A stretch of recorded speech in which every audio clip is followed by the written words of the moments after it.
de remir-nos de toda a iniquidade e purificar para si mesmo um povo exclusivamente seu, zeloso de boas obras.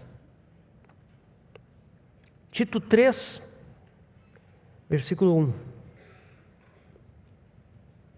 Lembra-lhes que se sujeitem aos que governam, às autoridades, sejam obedientes, estejam prontos para toda boa obra.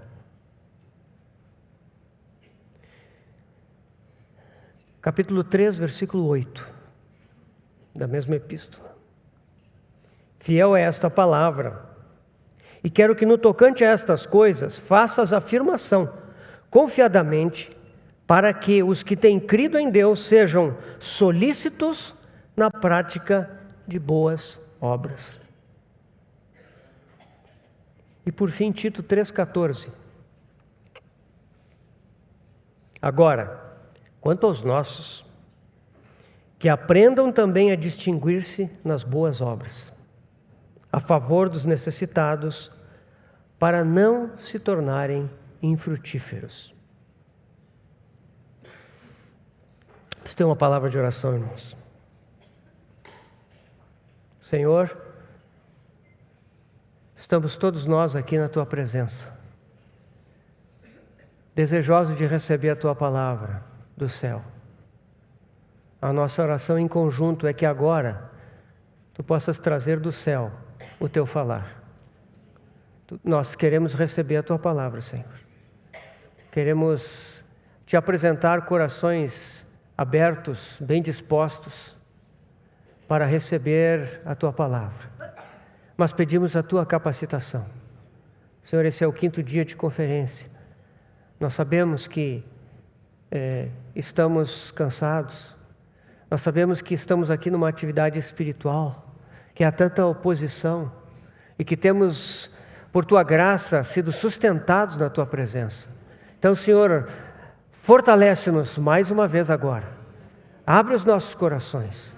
E, Senhor, fala, que nós possamos Te ouvir e que a Tua palavra se torne a nossa luz para seguirmos adiante e que possamos andar piedosamente no presente século, até a Tua vinda. Encomendamos esses momentos nas Tuas mãos, no nome do nosso Senhor Jesus, ó Pai. Amém. Nós estamos concluindo o nosso estudo sobre a vida piedosa, piedade. Nós já falamos que esse termo, piedade, ele aparece 22 vezes no Novo Testamento. Dessas 22 vezes, 13 vezes, ou seja, mais da metade, estão nessas 3 epístolas que nós temos estudado, 1º, 2º Timóteo e Tito. Então, essa frequência desse termo, nessas 3 epístolas, ela nos mostra uma ênfase do Espírito Santo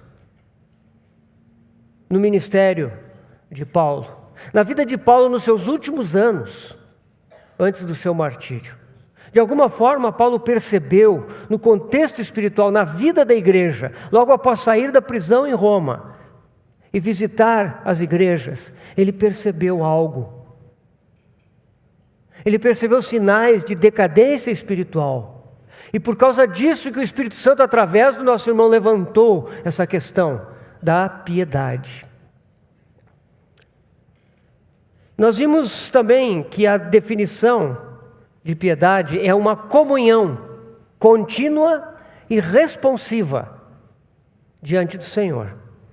É uma comunhão contínua, porque ela não é uma coisa ocasional. Nós, seres humanos, tendemos a ser religiosos e às vezes nós desligamos a comunhão espiritual.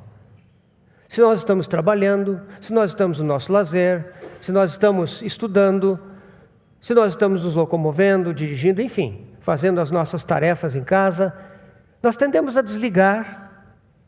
Mas piedade é um aprendizado que nos leva a uma comunhão contínua, ininterrupta com o nosso Deus. Mas e também, além de contínua, piedade quer dizer uma comunhão responsiva. Não é somente um estar diante do Senhor falando com Ele, mas é ouvindo a Ele e respondendo ao que nós ouvimos dEle. Então, a piedade é uma comunhão contínua e responsiva. Nós vamos ao Senhor, nós ouvimos o Senhor e nós obedecemos, respondemos a Ele. Também vimos que, conforme 1 Timóteo 3,16, a piedade é um grande mistério. Com efeito, grande é o mistério da piedade. Existem vários mistérios ali no Novo Testamento, mas da piedade, a palavra de Deus nos diz que o mistério é grande. E nós vimos que mistério não é uma coisa misteriosa, escondida, que ninguém consegue, ou com dificuldade consegue identificar o que seja, como os mistérios das religiões desse mundo, das filosofias desse mundo, que exigem iniciação, que exigem rituais. Não. Mistério nas Escrituras quer dizer algo que nós não conseguiremos entender somente com as nossas mentes naturais. Mistério nas Escrituras quer dizer algo que nós precisamos ter revelado para nós pelo próprio Senhor. Então a piedade precisa ser revelada para nós. E o texto de 1 Timóteo 3,16, ele nos fala que essa piedade é aquele que foi manifestado na carne, que foi justificado em espírito, que foi contemplado por anjos, pregado entre os gentios, crido no mundo e recebido na glória. Meus irmãos, esses 6 aspectos do nosso Senhor Jesus Cristo, quando eles são revelados para nós, eles nos explicam o mistério da piedade. A vida dele é uma vida piedosa, e essa vida se fez carne. Ela veio a esse mundo. Ela habitou entre nós. Essa vida foi oferecida por nós na cruz do Calvário. Ele foi justificado em espírito. Por quê? Porque como homem, ele compareceu diante da morte. E a morte não teve como o reter. Pela primeira vez, um homem compareceu diante do juízo da morte. E a morte não o pôde reter. Ele quebrou os grilhões da morte. Ele ressuscitou triunfante. Os anjos o contemplaram. E aí ele foi pregado em ressurreição aos gentios e crido no mundo. E por fim, ele foi recebido na glória. Sabemos hoje que há um homem na glória. A nossa segurança de que nós vamos para o nosso Senhor na glória é que Ele foi antes de nós, como homem. Ele veio do céu e encarnou. Ele veio como Deus. Ele se tornou homem e Ele foi para a glória como homem. Há um homem na glória, nosso sumo sacerdote, nosso Senhor Jesus. Ele está lá, abrindo os selos, completando todo o propósito de Deus. Ele tem nas mãos aquele livro, a escritura do universo, que é dele, para ele. Essa é a nossa grande esperança. A nossa fé está fundamentada no mistério da piedade, que é Cristo revelado em sua encarnação, em sua morte, em sua ressurreição, em sua exaltação. Nós salientamos também que esse termo piedade, que se repete nas epístolas pastorais, ele é clarificado por outros 3 termos que se repetem também nestas epístolas. Então nós vimos o primeiro desses termos, que é a boa consciência, ou consciência boa. Depois o segundo termo, que é a sã doutrina. E o último que nós vamos ver hoje, que são as boas obras. Então a piedade envolve a operação da nossa consciência. Quando nós nascemos de novo, a nossa consciência, que é um órgão do nosso espírito, do espírito humano, essa consciência é vivificada. ela se torna muito ativa, muito sensível. E nós vimos que a consciência, ela é a sensibilidade, é o órgão sensitivo do espírito.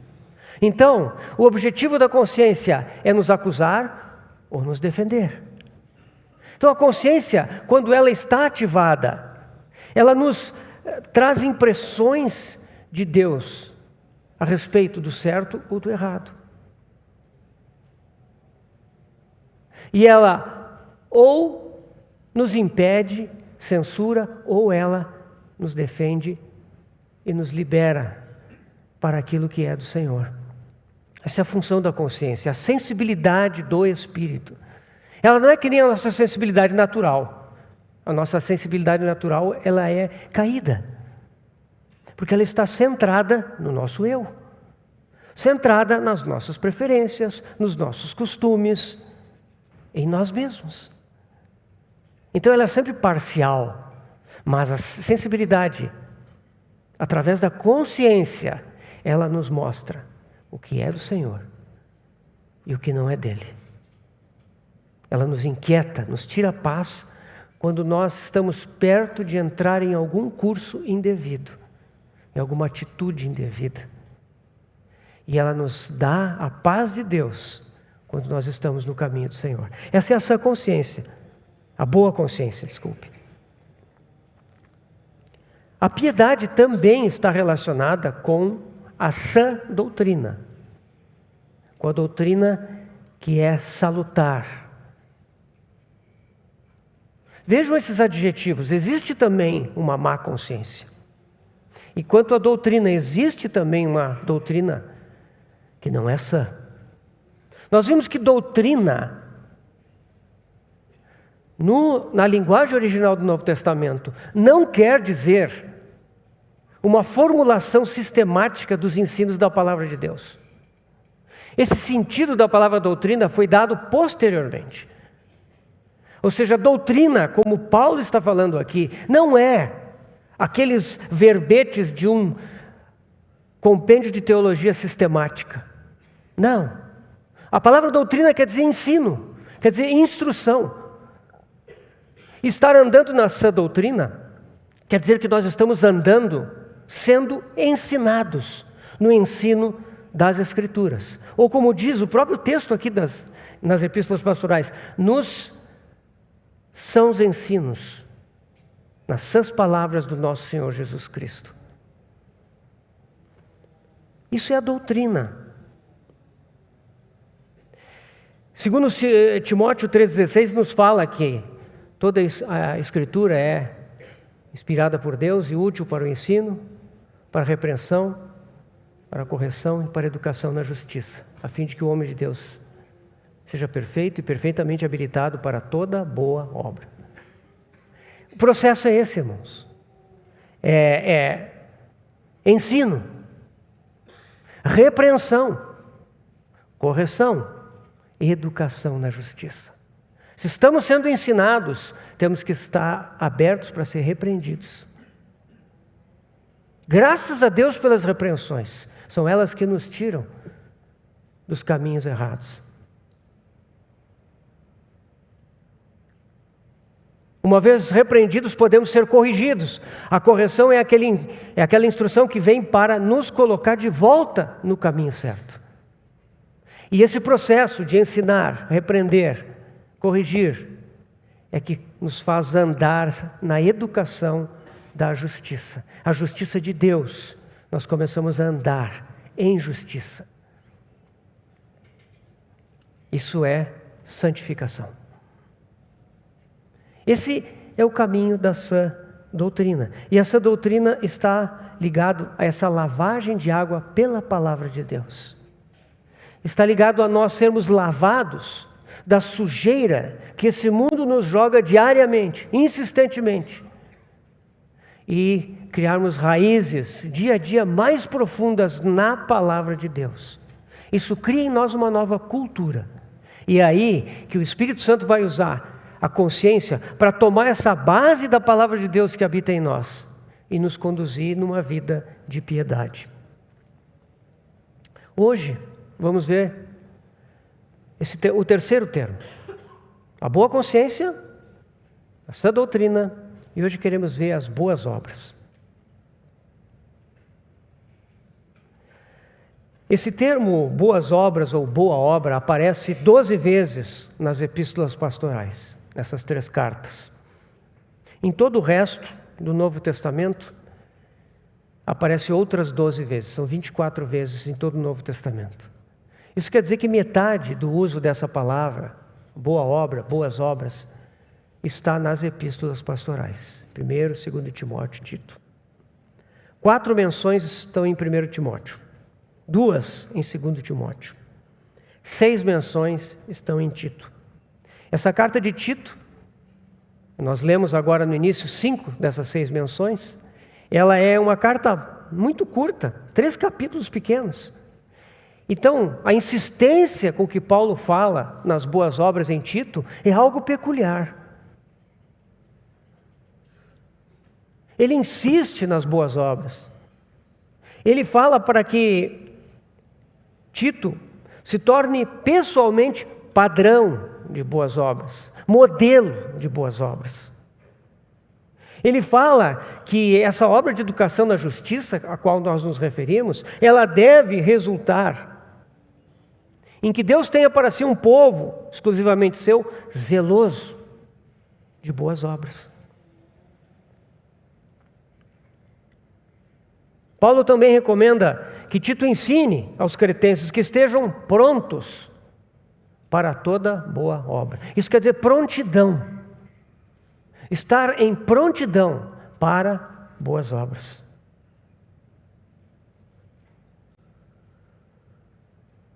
No mesmo capítulo, logo em seguida, Tito 3,8, Paulo diz que os que têm crido em Deus devem ser solícitos na prática de boas obras.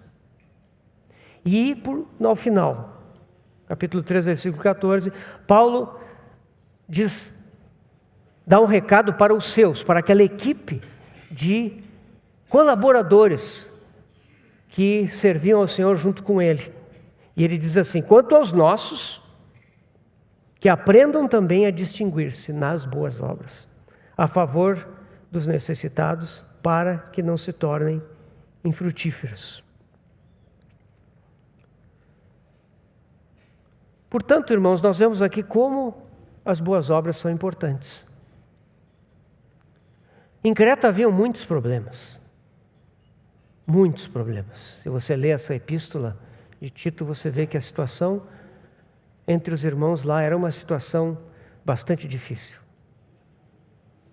E parece que uma parte importante na solução desse problema, no encaminhamento desse problema, é essa recomendação: se envolver com boas obras. O Senhor Jesus falou sobre boas obras. Se nós abrirmos em João, capítulo 10, no versículo 32, Jesus responde aos judeus que queriam apedrejá-lo: tenho-vos mostrado muitas boas obras da parte do Pai. Por qual delas me apedrejais? O andar do Senhor Jesus era um andar cheio de boas obras. Em Mateus 5,16, lá no Sermão do Monte, o Senhor também fala de boas obras. Aí ele fala para nós, né? Assim brilhe também a vossa luz diante dos homens, para que vejam as vossas boas obras e glorifiquem a vosso Pai que está nos céus. Então aqui o Senhor diz que a nossa luz, a luz da sua vida em nós, ela deve brilhar diante dos homens, para que vejam as nossas boas obras e assim glorifiquem ao vosso Pai que está nos céus.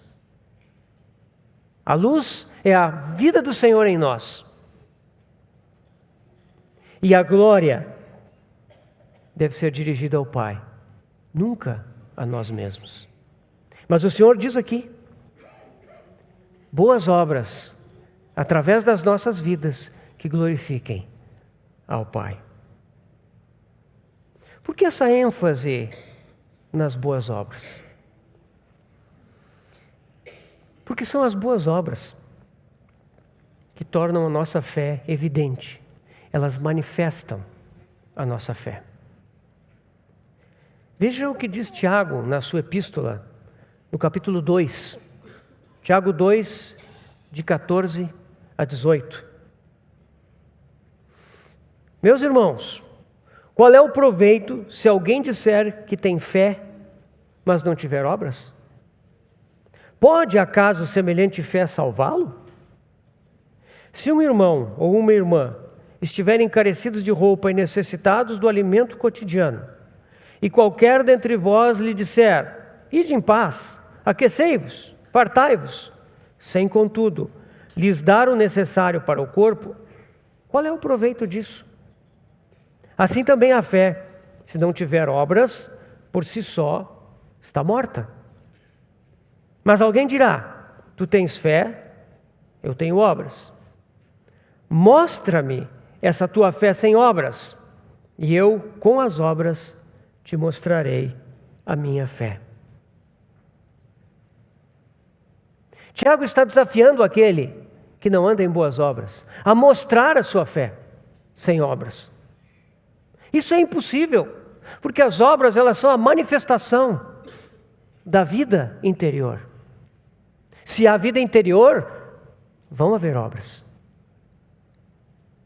E ele responde dizendo que eu, com as obras, te mostrarei a minha fé. Irmãos, nós sabemos que Martinho Lutero tinha problemas com essa epístola de Tiago. Lutero chamava essa epístola de a epístola de palha. Isso é sério, né, irmãos? Sabemos o que acontece com a palha, né? O apóstolo Paulo nos disse, né?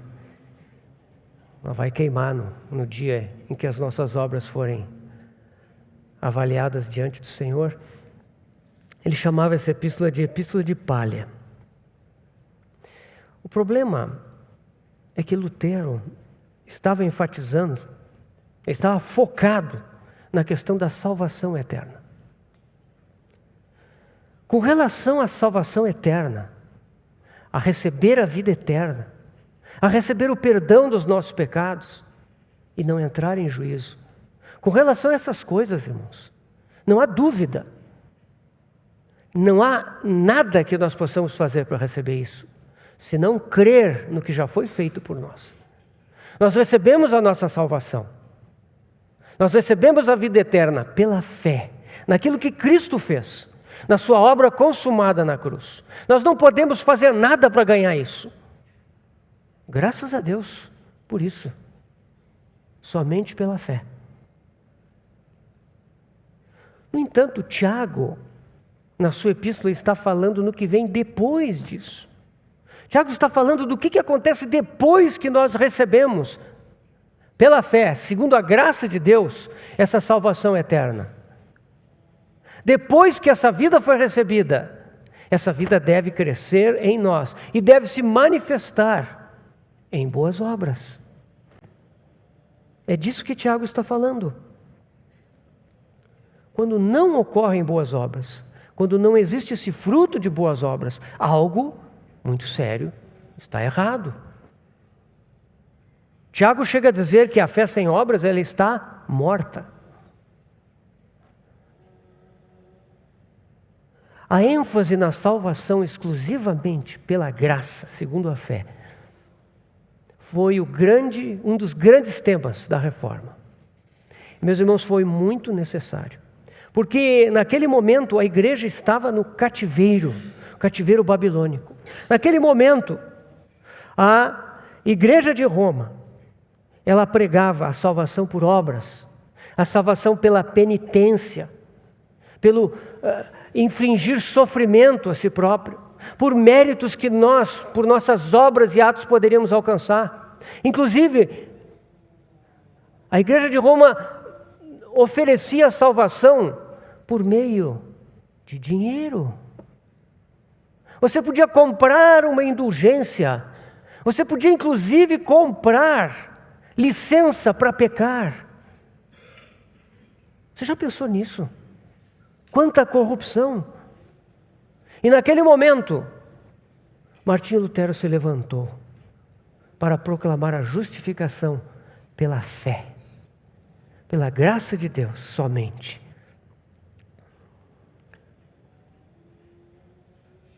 Graças a Deus por essa grande contribuição. Contudo, como seguidamente acontece nesses momentos marcantes, aqueles irmãos da Reforma, ao menos muitos deles, foram para o outro extremo. E esqueceram do que Tiago nos falou. Uma vez salvos pela graça somente, então nós devemos frutificar. Essa vida que está em nós, ela deve frutificar em boas obras.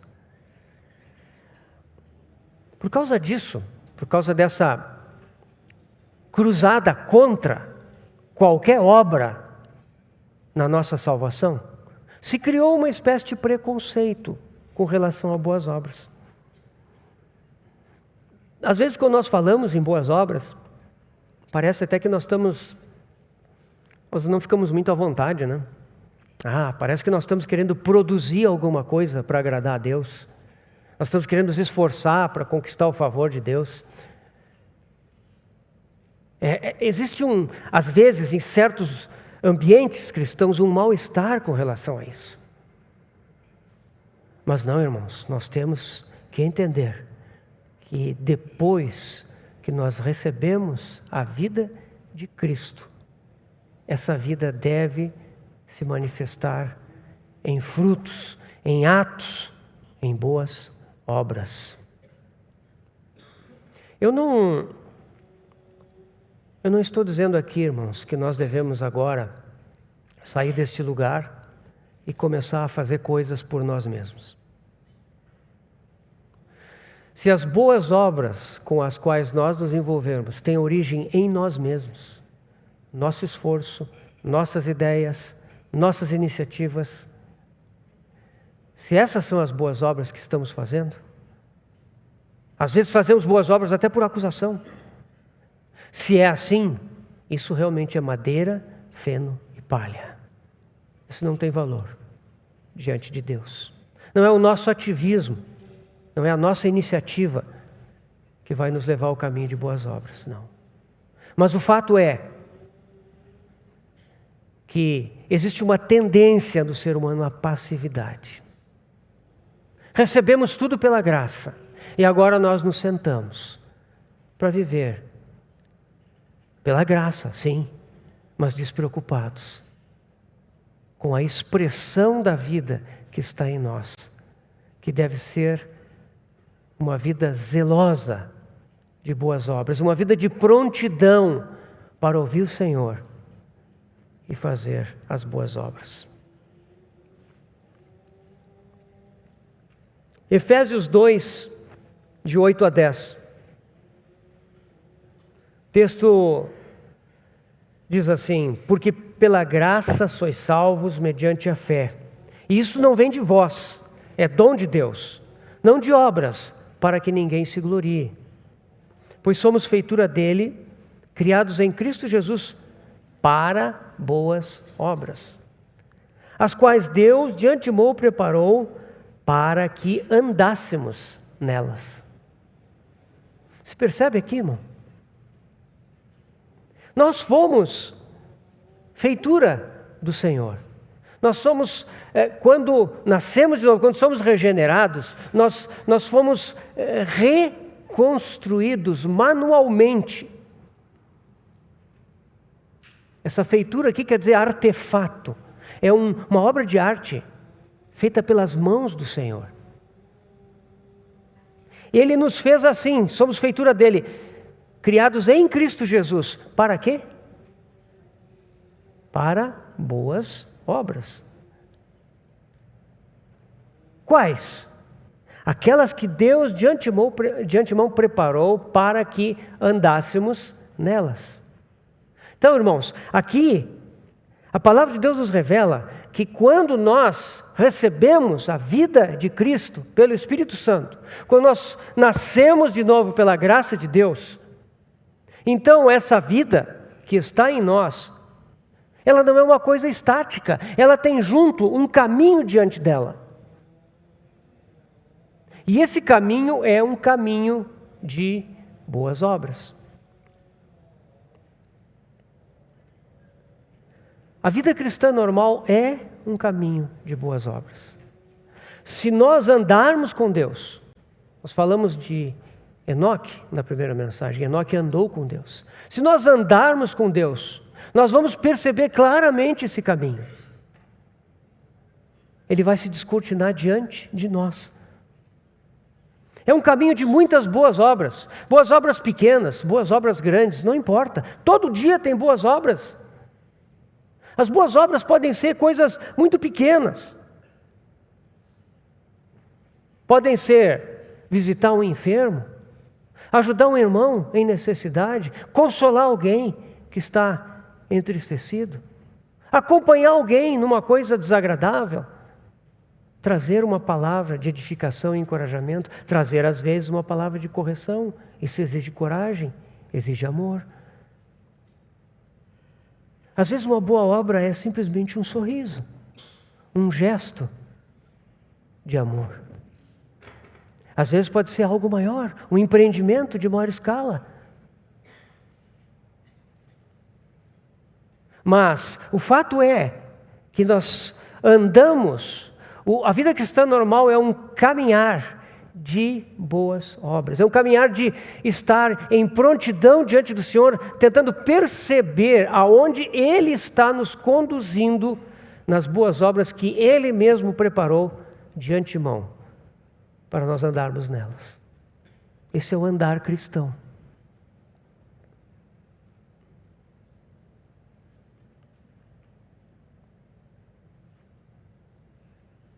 Pequenas atitudes, breves palavras, sorrisos, às vezes em casa, marido para a esposa para o marido para os filhos para o pai, a mãe para os filhos para a mãe, e assim por diante. Desse modo, nós entendemos o que é uma vida de boas obras.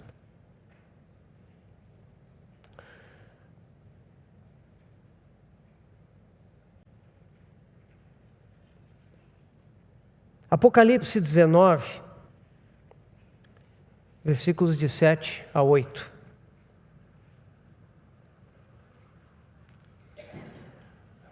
Alegremo-nos, exultemos e demos-lhe a glória, porque são chegadas as bodas do Cordeiro, cuja esposa a si mesma já se ataviou. Pois lhe foi dado vestir-se de linho finíssimo, resplandecente e puro. Porque o linho finíssimo são os atos de justiça dos santos. Nesse trecho das Escrituras, nesses 2 versículos aqui, nós percebemos que as boas obras têm um sentido mais amplo. Aqui elas são descritas como os atos de justiça dos santos. Quando nós chegarmos na presença do Senhor e estivermos juntos com todos os nossos irmãos e irmãs, na presença do Senhor, lá nós vamos ver que estamos vestidos com uma vestidura de linho finíssimo, resplandecente e puro. Que vestidura é essa? Como ela é preparada? Como ela é costurada para que nós possamos vesti-la? Por meio dos nossos atos de justiça. Em 2 Timóteo 3,16 nós vimos a respeito da palavra de Deus, que ela nos instrui, nos repreende, nos corrige e nos educa na justiça. Quando nós estamos criando raízes na palavra de Deus e sendo ensinados, repreendidos, corrigidos, nós somos educados na justiça. Nós já fomos justificados. Graças ao Senhor por isso. E permanecemos nessa posição. E dia a dia, meus irmãos, nós reforçamos, reiteramos diante do Senhor a nossa gratidão e louvor a Ele, porque somos justificados por causa do seu precioso sangue derramado na cruz por nós. Mas nós sabemos que o propósito de Deus é que sejamos não somente justificados, mas sejamos feitos justos, andemos em justiça. E aí vemos aqui que a piedade significa que a nossa consciência é ativa, e ela toma essa palavra de Deus, na qual nós estamos crescendo e aprendendo. E ela toma essa palavra e nos instrui, nos repreende, nos corrige, para que nós sejamos educados na justiça. Essa educação na justiça, ela vai produzir um andar justo, com atos de justiça. Então os irmãos percebem o processo? A piedade envolve a consciência, o nosso espírito vivificado, nós começamos a entender a sua voz, envolve a sã doutrina, esse fundamento da palavra de Deus, que vai aumentando mais e mais, e que nós vamos criando mais raízes nele, e isso tem o resultado nessa terceira etapa aqui: boas obras, atos de justiça. A vida justa do nosso Senhor Jesus, ela cresce em nós, e essa vida gera atos de justiça. Esses atos vão ter grande recompensa, irmãos. Esses atos de justiça, eles devem ser tão corriqueiros. Nós não devemos pensar, irmãos, que boas obras são somente fazer uma grande contribuição para a obra missionária, ou quem sabe ir nós mesmos fazer a obra missionária, viajar, ir para algum lugar, permanecer um tempo lá servindo ao Senhor, numa terra estranha que necessita do Evangelho. Isso é muito bom, mas as boas obras são atos de justiça no dia a dia, que devem marcar o nosso viver sempre. Os atos de justiça, as boas obras, devem ser tão frequentes que eles se tornam a nossa característica. Vocês sabem que a palavra característica, ela está ligada à palavra caráter. Então, quando nós expressamos a vida que está em nós, em boas obras, em atos de justiça, então nós mostramos o caráter de Cristo.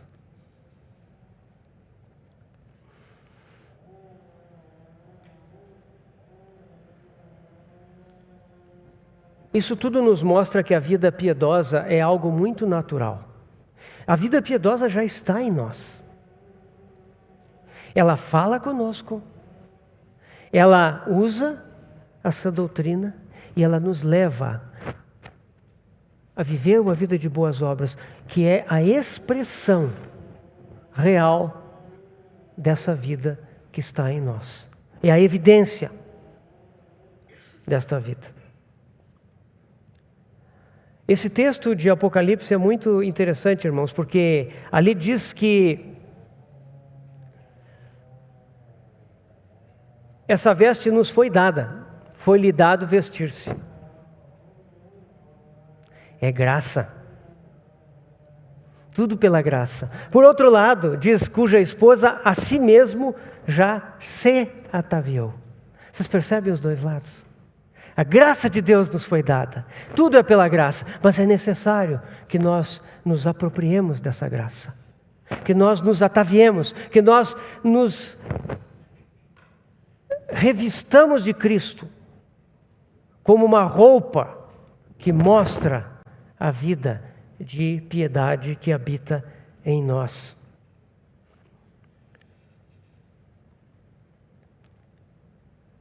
Efésios 4, 22, 24. No sentido de que, quanto ao trato passado, vos despojeis do velho homem, que se corrompe segundo as concupiscências do engano, e vos renoveis no espírito do vosso entendimento, e vos revistais do novo homem, criado segundo Deus, em justiça e retidão, procedentes da verdade. Então, aqui nós vemos algo que deve ser frequente nas nossas vidas. Por natureza, nós temos uma vestimenta que é uma vestimenta natural. É a vestimenta do velho Adão, da vida natural. E o processo de crescimento da nossa vida é nos despojarmos continuamente desse velho homem, que se corrompe segundo as concupiscências do engano. E nos renovarmos no espírito do nosso entendimento, mente renovada, e aí nos revestirmos do novo homem. Esse é um processo constante. Deve acontecer continuamente. Desvestir-se, revestir-se. Meu irmão, minha irmã, o processo de crescimento da vida cristã, ele precisa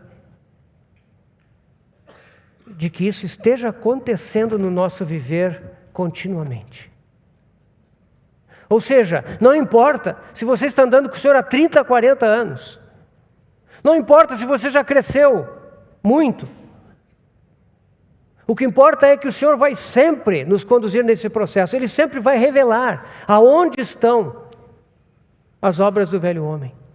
O dia em que nós acharmos que o nosso velho homem já foi removido, meus irmãos, esse é o dia em que nós estamos perdidos.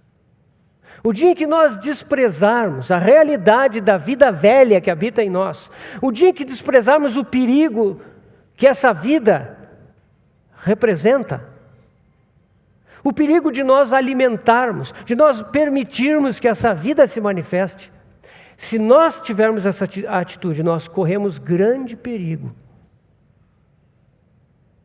na nossa vida cristã. Grande perigo de sermos enganados, de tropeçarmos feio, de causarmos escândalo no meio do povo de Deus. Por isso, é necessário que nos despojemos continuamente, que sondemos o nosso coração, que estejamos atentos à voz da nossa consciência, que nos mostra todos os impedimentos, todas as barreiras, para que o Senhor ganhe completamente o nosso coração. Isso vai acontecer toda a nossa vida, irmãos, até o dia em que o Senhor nos levar. E à medida que nós nos despojamos disso, à medida em que nós passamos a não defender mais o nosso eu, a não justificar mais o nosso eu. Eu fiz isso porque ela fez aquilo. Meus irmãos, eu fiz isso porque aquela circunstância me obrigou a fazer alguma coisa. Não defenda o seu eu. Não defenda o seu velho homem. No momento que a consciência acusá-lo, imediatamente confesse o seu pecado. Dobre o seu joelho e se arrependa diante do Senhor. E dessa forma dê testemunho de que você não tem nada a ver com esse velho homem. Coloque esse velho homem continuamente debaixo da sentença de morte do nosso Senhor Jesus. Em Romanos 8, Paulo diz: se mortificardes pelo Espírito os feitos do corpo, certamente vivereis. Coloque o seu velho homem debaixo da sentença de morte do nosso Senhor. Essa morte inclusiva do Senhor Jesus nos foi dada. O Senhor nos deu a sua vida, mas Ele também nos deu a sua morte. Não somente para o perdão dos nossos pecados, graças a Deus por isso, mas Ele nos deu a sua morte como uma morte real e inclusiva, da qual nós podemos participar dia a dia, a cada momento, entregando lá os feitos do nosso velho homem. Não defendamos, não justifiquemos o nosso velho homem. Quando fazemos isso, nós nos desvestimos do velho homem, nos despojamos dele, nos despimos dele, como diz Colossenses, e em seguida nos revestimos de Cristo. Esse processo é o processo de crescimento da vida cristã e deve ocorrer continuamente. Se nós estamos nos desvestindo de nós mesmos e nos revestindo de Cristo, isso significa que vão acontecer boas obras. As boas obras vão se manifestar. Elas vão ser fruto dessa vida que está crescendo em nós. A vida não consegue ficar escondida.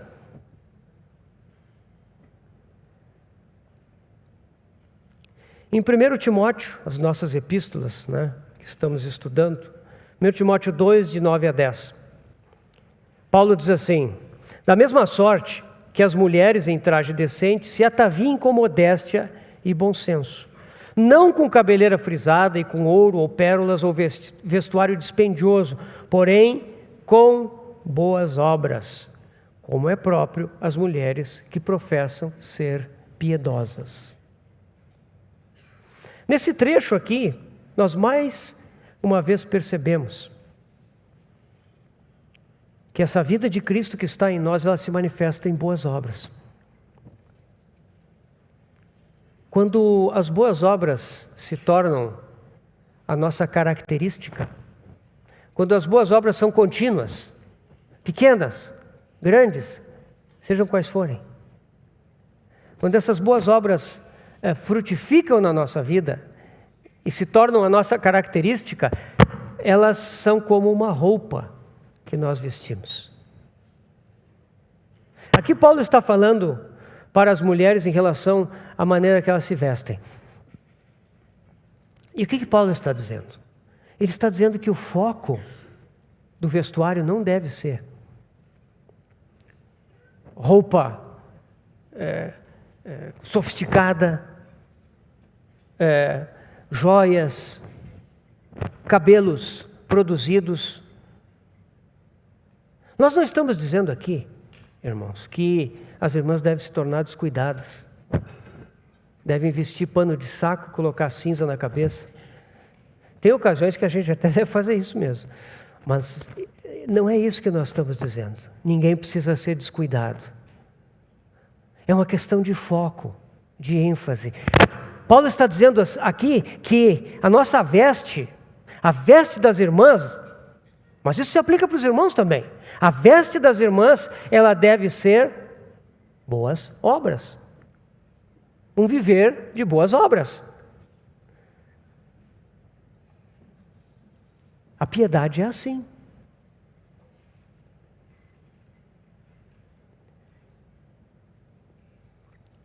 Hoje em dia nós vemos, já falamos sobre isso outro dia, nós vemos que há um cuidado absurdo das pessoas com a aparência. As pessoas estão muito preocupadas, isso é uma cultura deste mundo, as pessoas estão muito preocupadas em como elas aparecem para os outros. Então nós vemos, a mídia divulga aquelas imagens de pessoas, todas jovens, com a pele perfeita, com os dentes perfeitos, com um corpo esculpido na academia.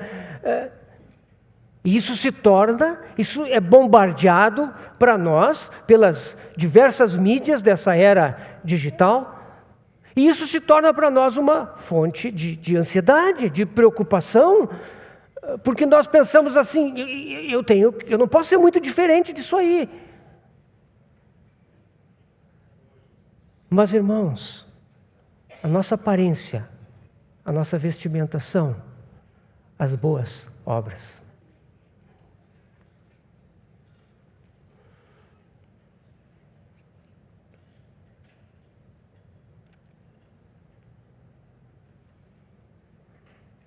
Tito, capítulo 1, versículo 15 a 16. Todas as coisas são puras para os puros, todavia para os impuros e descrentes nada é puro.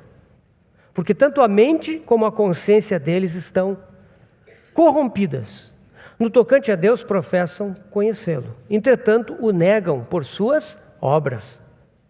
Por isso é que são abomináveis, desobedientes e reprovados para toda boa obra. A nossa consciência, se ela não for obedecida, A voz do Espírito Santo no nosso espírito, através da consciência, e também através da intuição, e também através da comunhão, que são as outras faculdades do Espírito. Se ela for resistida, se o Espírito Santo for resistido, for apagado, for entristecido, nós não vamos andar em boas obras, nós não conseguiremos.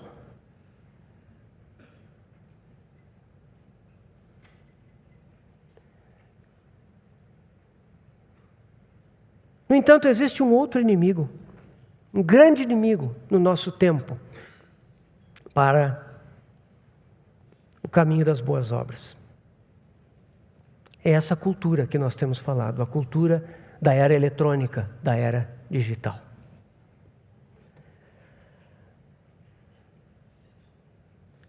Esses que estão com a consciência corrompida é porque a consciência deles não é exercitada. Eles não obedecem à voz da consciência. Por causa disso, não pode haver expressão genuína da vida de Cristo. Não há atos de justiça.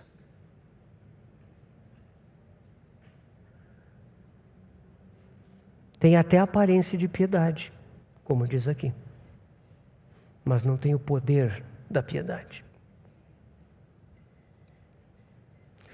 Um dos subprodutos da era digital, meus irmãos, é o isolamento das pessoas. Muitos hoje já trocaram a vida real pela vida virtual.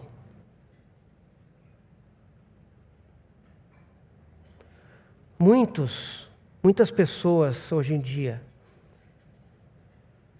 concentram a sua vida social nas redes sociais. São pessoas que ficam satisfeitas em visitar os outros através dos perfis de Facebook, de Instagram, enfim. Elas ficam sabendo o que os outros estão fazendo, elas dão like, elas mandam uma mensagem, e ao mesmo tempo elas se apresentam ali e recebem, aqueles likes ali, ou, às vezes uma pequena mensagem. A era digital, ela tem nos colocado num novo âmbito de vida social, que é virtual.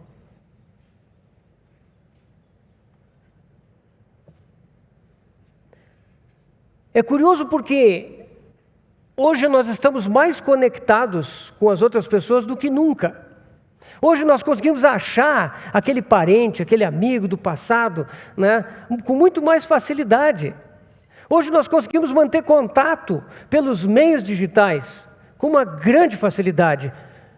Contudo, irmãos, se nós olharmos para muitos, inclusive muitos cristãos, nós nunca estivemos tão isolados e apartados dos outros como agora. A vida real se tornou um problema para muitos de nós. Visitar os outros dá muita incomodação. Tanto para quem vai visitar como para quem recebe. Tem que se arrumar, tem que enfrentar o trânsito. Quem recebe tem que, às vezes, fazer alguma comida. É muita incomodação, né? Quando eu estou no mundo virtual, eu converso um pouco. Se eu já enchi, esgotei, eu vou embora. Sumo. Alguns fazem isso sem constrangimento. Estão lá conversando no WhatsApp, Tá, deu, pum, vai embora. Agora, quando eu estou na casa dos outros, ou quando eu estou presencialmente com os outros, tem um problema, porque eu estou ali, eu tenho que manter uma conversação. Às vezes o assunto não me interessa, às vezes a pessoa traz uma coisa que não é agradável. Eu não tenho como escapar. Eu queria apertar o botão ali, não dá. Vocês percebem, irmãos? A vida presencial se tornou um peso, uma dificuldade. Vamos visitar o irmão lá? Não, mais adiante. Ou a gente pensa às vezes, vamos convidar, quem sabe, aquele casal para vir aqui em casa. Quando é que eles podem? É de noite. Tem que fazer comida. Tem que arrumar a casa. Irmãos, eu não estou falando das irmãs. Eu estou falando do casal. Né? Porque os maridos têm que ajudar junto, né? E a gente, às vezes, fica assim, puxa vida, né? A casa está bagunçada, tá? Né? Amanhã eu tenho um compromisso, amanhã eu tenho que dar aula, então eu tenho que preparar. Sabe? A vida real se tornou um problema. Isso é um fruto da era digital. Isso é um processo de, entre aspas, evolução que está em curso na era digital. Por isso, irmãos, eu tenho falado nesses dias sobre a era digital, sobre diversos aspectos. Aqui eu tenho tentado pontuar algumas coisas. Esse é outro aspecto importante, o isolamento das pessoas. O inimigo de Deus, através dessa cultura, ele está isolando as pessoas, fazendo elas acreditarem que estão conectadas. De fato estão, mas isso não é real.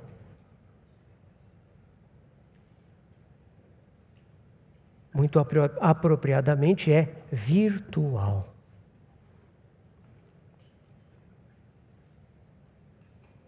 Segundo Timóteo 3, de 1 a 2. Sabe, porém, isso, nos últimos dias sobrevirão tempos difíceis, pois os homens serão egoístas, avarentos, jactanciosos, arrogantes, blasfemadores, desobedientes aos pais, ingratos e irreverentes. E segue adiante a lista dos homens, das pessoas nos últimos dias. A primeira característica, a tradução Revista Atualizada aqui diz que os homens serão egoístas, né? Não está errado. Mas o original diz, amantes de si mesmos. Os homens serão amantes de si mesmos. Eles amarão tanto a si mesmo, a sua conveniência, o seu conforto, que eles vão evitar tudo aquilo que possa criar uma pequena ameaça ao seu conforto e à sua conveniência. Essa é a característica dos nossos dias. Amantes de si mesmo. A era digital, eu vou usar um termo que eu não gosto, mas que eu acho que é apropriado, principalmente para descrever uma coisa negativa. A era digital empoderou o homem. Empoderou a alma do homem. Tudo que você precisa está no seu celular. Toda a conexão. Seu dinheiro está lá. As informações que você precisa estão lá. A solução dos seus problemas está lá. E se tiver que falar com alguém, está ali. Você já percebeu que pouco se usa o telefone hoje em dia? É mensagem de texto ou mensagem de áudio. Aí você não tem que interagir com ninguém. A gente, esse negócio de amar a si mesmo, egoísmo, é tão forte que nós mesmos pensamos, eu não quero incomodar a pessoa, não vou ligar porque a pessoa vai ter que me responder. Eu mando uma mensagem de áudio. Se é curto, manda um texto. Se não, eu mando uma mensagem de áudio. Vocês percebem, irmãos?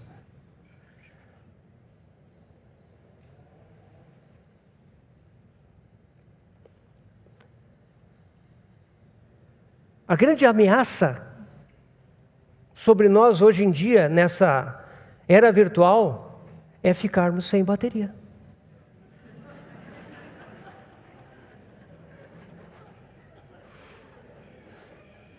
Se você fica sem bateria, bate o desespero. Né? Começa a pensar assim, vou desligar agora porque vou ter que falar, sabe?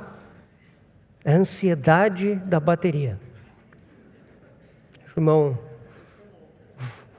uma expressão nova para o nosso irmão César aí. A ansiedade da bateria. Então, irmãos, essa é a característica, porque nós precisamos tanto desta coisa, né? Que nós ficamos ansiosos. Você lembra que eu citei aquele filósofo canadense, teórico da comunicação, Marshall McLuhan? Eu mostrei a capa do livro dele, Os Meios de Comunicação como Extensões do Homem, de 1964. Como eu falei para vocês, esse homem foi um profeta mundano, né? Ele não foi um profeta do Senhor, mas ele foi, de alguma forma, um instrumento para antecipar, lá na década de 60, tudo que iria acontecer no mundo e que está em curso hoje em dia. E o título desse livro é muito curioso: Os Meios de Comunicação como Extensões do Homem. Então, a alma humana, ela encontra em todas as utilidades, aplicações do celular, extensões. A nossa mente, ela pode viajar. Os nossos sentimentos se envolvem com o que tem ali, com o entretenimento, com contatos. A nossa vontade pode ser satisfeita com tudo que aquilo nos oferece. Extensões do homem. Você pensa no homem pecador, na alma independente, e você vê que o que é expandido com isso é a nossa capacidade de pecar e nos rebelar contra Deus. Você lembra do que aconteceu na Torre de Babel? Olha aí, viu? Ó. Isso aí é a era digital me dizendo assim: para por aí. Você lembra da Torre de Babel, né? O que aconteceu com a Torre de Babel? Os homens se juntaram, né? Se juntaram num lugar e construíram uma cidade. E começaram a construir uma torre para perpetuar o nome deles sobre a terra. Deus mandou que o homem crescesse, multiplicasse e enchesse a terra. E agora o homem rebelde resolve se juntar em independência e rebelião contra Deus, em Babel. Ali nós vemos o primeiro intento de globalização, como o grande acampamento mundial, para os homens se reunirem na sua rebelião contra Deus e a sua vontade. Como foi que Deus terminou com aquilo? Deus confundiu a linguagem deles. Deus confundiu a linguagem deles. Nós sabemos o processo. Mas daqui a pouco, os gaúchos começaram a falar muito tchê, muito barbaridade. Os mineiros começaram a falar muito ai, muito trem, essas coisas todas, né? E daqui a pouco, eles não se entendiam mais. Não conseguiam mais falar uns com os outros. Daqui a pouco estavam precisando de muitos Mários para vir aqui, ser intérpretes, né? Para que eles pudessem compreender uns aos outros. Deus acabou com Babel. Deus espalhou, os homens realmente se espalharam. Hoje em dia, os recursos da era digital estão derrubando a barreira das línguas. E breve nós teremos, de alguma forma, essa capacidade de, sem intérprete algum, nos comunicarmos uns com os outros. Porque o propósito do inimigo, desde Babel, é esse: unir os homens em rebelião contra Deus, contra o propósito eterno de Deus em Cristo Jesus. Isso é o que está acontecendo nos nossos dias, irmãos.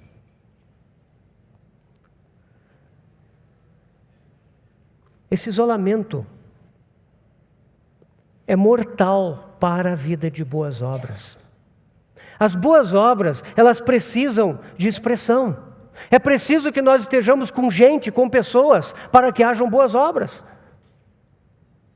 Tudo bem, você pode até fazer uma doação por Pix para alguém, né? Aí é tudo virtual. Algumas boas obras podem ser feitas assim, mas a essência da vida de boas obras é manifestação, é expressão. E nós precisamos estar interagindo com pessoas, interagindo com irmãos, na assembleia local. E não é só nas reuniões. Sim, irmãos, devemos ser presentes nas reuniões da igreja local, nas reuniões de oração, nas reuniões de ensino da palavra de Deus, na mesa do Senhor. Sim, nós devemos estar presentes, mas essa vida de interação, ela deve ser uns com os outros. Lembrem lá de Atos, eles partiam o pão de casa em casa, tomavam as suas refeições com singeleza de coração, eles dividiam as suas posses uns com os outros, Isso não era nada forçado, isso era natural. A vida de Cristo neles levava eles à comunhão, à interação. E aí haviam boas obras. Haviam atos de justiça que se multiplicavam entre eles por causa dessa interface. Sabemos que nem sempre é fácil ter comunhão. Às vezes tem aquele irmão que a gente diz, não posso chegar perto daquele irmão. Aquela irmã. Meus irmãos, é assim que nós aprendemos, é assim que nós recebemos graça. Às vezes nós não recebemos graça de Deus porque nós não nos colocamos numa posição dependente para receber graça. Nós evitamos as circunstâncias difíceis e aí nós não recebemos graça para aquelas situações. Fugimos. Então a comunhão, ela é muito preciosa. É muito importante que haja essa vida interativa, pessoa com pessoa. Nós devemos, inclusive, irmãos, ser atentos para interagir com os incrédulos, com aqueles que não creem. Quando nós percebemos, de alguma forma, que algum colega de trabalho, algum vizinho, algum amigo que não é crente, mostra algum tipo de abertura para alguma coisa do Senhor, por que não convidá-lo para a nossa casa? Meus irmãos, como é que os incrédulos vão ver como nós vivemos, se eles não estiverem conosco? Como o marido trata a sua esposa, como a esposa se relaciona com o marido, como os dois se relacionam com seus filhos, como a família trata os mais velhos, os idosos. Meus irmãos, é nisso que há testemunho, é nisso que as boas obras se tornam manifestas. Então é preciso interação pessoal. Não deixe de visitar seus irmãos e irmãs. Esteja com eles. Não escolha os seus preferidos só de acordo com o seu gosto pessoal. Se você tem amigos, se você gosta deles, claro, esteja com eles também. Mas pense nos outros. Pense nos que não creem. Essa cultura de isolamento da era digital, ela precisa ser identificada e nós precisamos reagir a ela. Isso é muito importante, irmãos, para podermos viver uma vida de boas obras. A vida cristã não pode ser apenas virtual. Ela nem pode ser uma vida apenas de reuniões. Ela precisa ser uma vida de interação pessoal, uns com os outros. Meus irmãos, eu creio que uma das grandes bênçãos de estarmos aqui, eu creio que ninguém diria o contrário, uma das grandes bênçãos de estarmos aqui é estarmos convivendo uns com os outros. Estarmos almoçando, jantando uns com os outros, tomando café da manhã no hotel, junto com outros irmãos, encontrando nas ruas as pessoas. Às vezes parece que Poços de Caldas virou o céu, porque a gente anda por aí, os santos estão ali, estão aqui, né? Parece que nós estamos andando nas ruas de ouro de Jerusalém, né? Então, da Nova Jerusalém, a gente encontra os irmãos, que maravilha! Irmãos, tomemos isso como referência, para que lá onde nós vivemos, na Assembleia Local, nós vivamos essa vida piedosa, essa vida de boas obras, essa vida de atos de justiça, que só acontecem quando nós estamos juntos, uns com os outros. Não se contente em visitar o perfil do Instagram e dar um likezinho. Não. Se você vive em Porto Alegre e seu irmão está em Manaus, tudo bem. Mas se está ali na sua cidade, vai estar com o seu irmão. Isso é a vida piedosa. Isso é exercitar a vida piedosa. Isso são boas obras. Tito 2, 9 e 10. Quanto aos servos, que sejam em tudo obedientes aos seus senhores, dando-lhes motivo de satisfação. Não sejam respondões. Não furtem, pelo contrário, deem prova de toda fidelidade, a fim de ornarem em todas as coisas a doutrina de Deus, nosso Salvador. Essas 3 epístolas que nós estamos olhando, elas são cheias de conselhos pessoais. São cheias de recomendações para as pessoas. Como elas devem ser. Quais devem ser as características daqueles que creem? Aqui nós vemos os servos. Eu já disse para vocês, como devem viver os irmãos, os varões. Você toma ali as recomendações para os presbíteros. Não caia no erro de pensar que aquilo ali são recomendações só para presbíteros. Não, aquilo que está ali são recomendações para todos os varões. Todos eles devem ter como objetivo ser daquela forma, viver com aquelas qualidades morais que estão ali. Aquelas qualidades morais, aquelas muitas qualidades morais que estão em Timóteo e Tito, 1 Timóteo e Tito, elas devem ser a expressão da vida de Cristo em nós. A mesma coisa, os muitos conselhos para as irmãs que tem dessas epístolas, os muitos conselhos para irmãs de mais idade, os muitos conselhos para as viúvas, para os homens idosos, os muitos conselhos para os servos. Aqui tem conselho para o servo, né? Em tudo obedientes aos seus senhores, dando-lhes motivo de satisfação, não sejam respondões, não furtem. Pelo contrário, deem toda a prova de fidelidade. Isso é para os servos, é uma relação de trabalho. Tem uma parte de 1 Timóteo, lá no final do capítulo 6, que fala dos ricos. Se você é rico, não necessariamente você tem que se livrar de toda a sua riqueza para ser um santo. Não. Mas Paulo diz ali, 1 Timóteo 6, o que deve caracterizar a vida dos ricos. Nós não vamos ver isso agora. Mas aqui, quando fala dos servos, diz que eles devem ter um procedimento santo, exemplar, cujo objetivo é ornar. Essa palavra é muito interessante. Ornar. Ornar pode ser derivado em ornamento. Que interessante isso, né, irmãos? O nosso procedimento, ele é o ornamento que mostra que nós andamos em todas as coisas segundo a doutrina de Deus, nosso Salvador. Quando vem a visita em casa, né, a gente limpa, organiza, põe ali o vaso, coloca talvez umas flores novas, né, arruma o quadro na parede que estava meio torto, né? O que é isso? É um ambiente ordenado.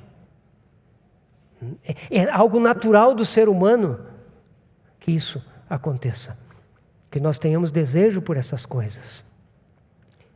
Ornar é do grego cosmeo. Cosmeo vem de cosmos. Cosmos é uma ordem, é uma coisa ordenada, organizada. E cosmeo nos lembra também de cosmético. As irmãs sabem bem disso, né? O cosmético, para que se usa o cosmético? Para esconder manchas, rugas, né? Para deixar tudo mais uniforme, bonito, né? Às vezes tem gente que exagera, né? A gente olha de longe e vê assim aquela cara artificial, né? Mas assim, o cosmético ele visa uniformizar, dar ordem, né? Então, essa é a função do cosmético. Em todas as coisas ornarem. Meus irmãos, o nosso procedimento, o nosso agir, ele é a maneira pela qual a vida de Cristo que habita em nós se expressa. Se aqueles ornamentos não estiverem ali, a vida de Cristo está ainda em nós, ela está lá, nós a recebemos, ela é nossa, nós ganhamos a vida eterna, isso é eternamente nosso, ninguém vai nos tirar, nós nascemos de novo dele, essa vida é eterna, graças a Deus por isso, mas se não houverem os ornamentos, essa vida não é visível.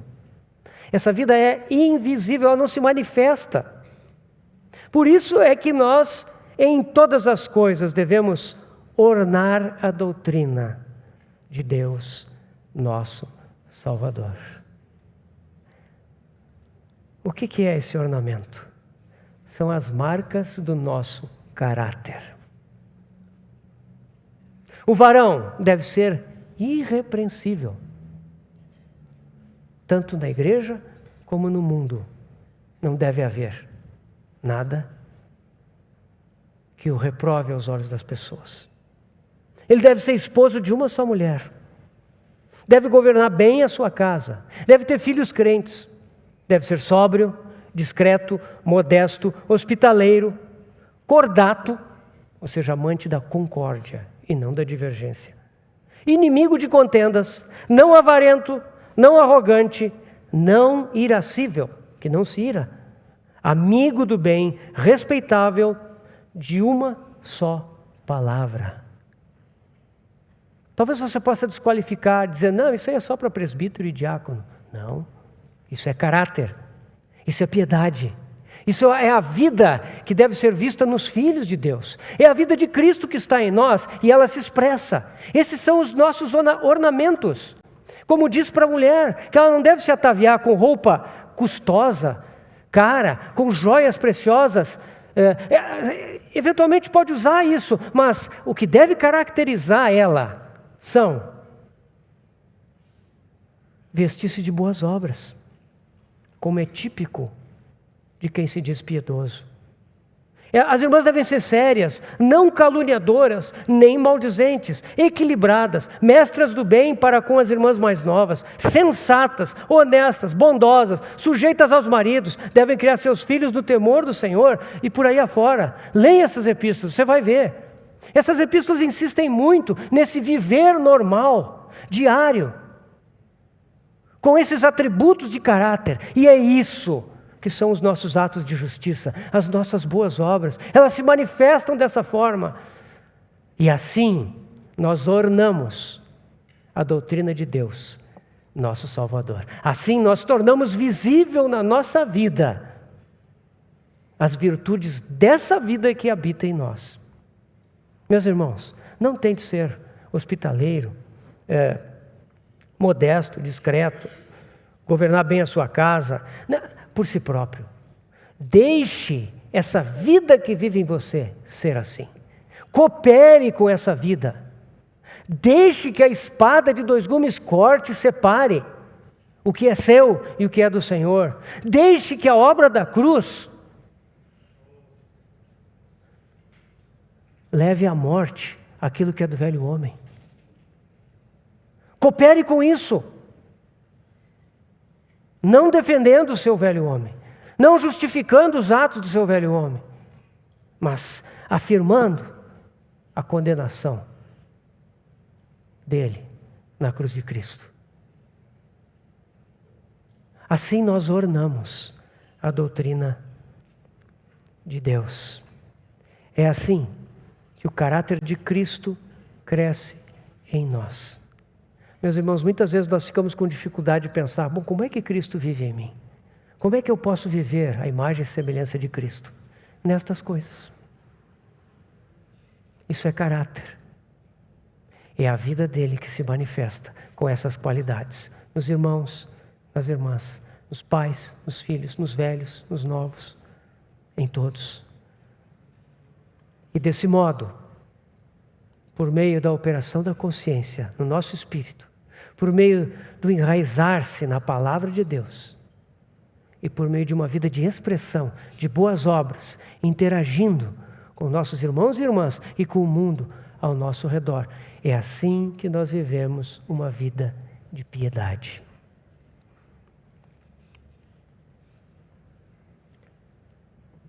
Primeiro Timóteo 6,12 nos diz assim: combate o bom combate da fé. Toma posse da vida eterna. Nós sabemos, Timóteo já tinha a vida eterna há muito tempo. Mas Paulo diz para ele, toma posse. Irmãos, que nós tomemos posse daquilo que já está em nós. Aquilo que nós já recebemos, tomemos posse. Vamos cada vez mais explorar os recursos dessa maravilhosa vida eterna que habita em nós. A vida de Cristo. Não poupemos o nosso velho homem, mas cooperemos para que ele seja posto de lado, de modo que essa vida venha e se manifeste e glorifique ao nosso Deus. Eu creio que este é o caminho para nós vivermos neste presente século, neste mundo mau, nesses dias difíceis dos quais Paulo fala aqui nessas cartas. Que o Senhor possa nos ajudar, que Ele possa colocar esse desejo no nosso coração, de viver uma vida piedosa, de viver obedecendo a voz da consciência, de cooperar cada dia, crescendo nas nossas raízes em Sua palavra escrita e cooperando para que essa vida saia de nós, não fique lá dentro, se expresse, atinja outros, edifique os santos, receba dos santos, influencie aqueles que ainda não creem. Que o Senhor seja conosco. Vamos orar. Senhor amado, nós te louvamos, porque Tu vieste viver em nós essa vida piedosa. Senhor, nós queremos te pedir que Tu nos ensines a cooperar com o Teu Espírito Santo. Que Tu nos ensines, Senhor, a cada dia ouvirmos a Tua doce e suave voz, sermos obedientes, não sermos daqueles que resistem ao Teu Espírito, ou que entristecem o Teu Espírito, ou mesmo apaguem o Teu Espírito. Não, Senhor, queremos crescer em entender que há uma conexão espiritual muito mais importante a cultivar do que as redes sociais, do que essas coisas que nos bombardeiam dia a dia. Então, Senhor, nos ajuda a nos achegarmos a Ti, cada dia mais, a cultivarmos uma vida com a Tua palavra, Senhor, para que ela habite ricamente em nós. E, Senhor, que possamos viver uma vida frutífera, caminhando nas Tuas boas obras, aquelas que Tu de antemão preparou para que andássemos nelas. Senhor, conduz-nos dessa forma, nós te pedimos e desde já te agradecemos. No nome do nosso Senhor Jesus, ó Pai. Amém. Amém, irmãos.